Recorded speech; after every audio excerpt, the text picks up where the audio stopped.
य इमं परमं गुह्यं मद्भक्तेष्वभिधास्यते भक्तिं मयि परां कृत्वा मामेवैष्यत्यसंशयः।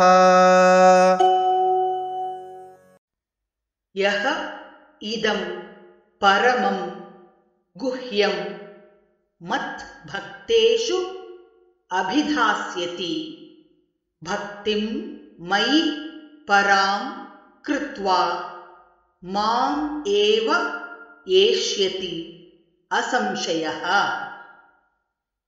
य इमं परमं गुह्यं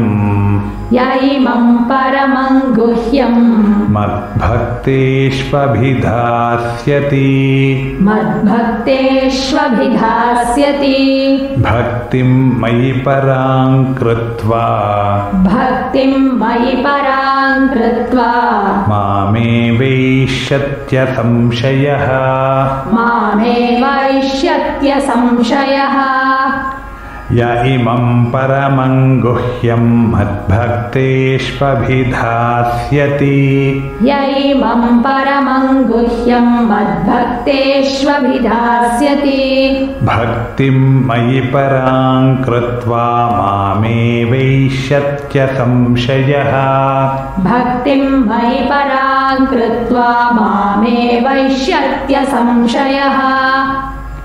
य इमं परमं गुह्यं मद्भक्तेष्वभिधास्यति भक्तिं मयि परां कृत्वा मामेवैष्यत्यसंशयः।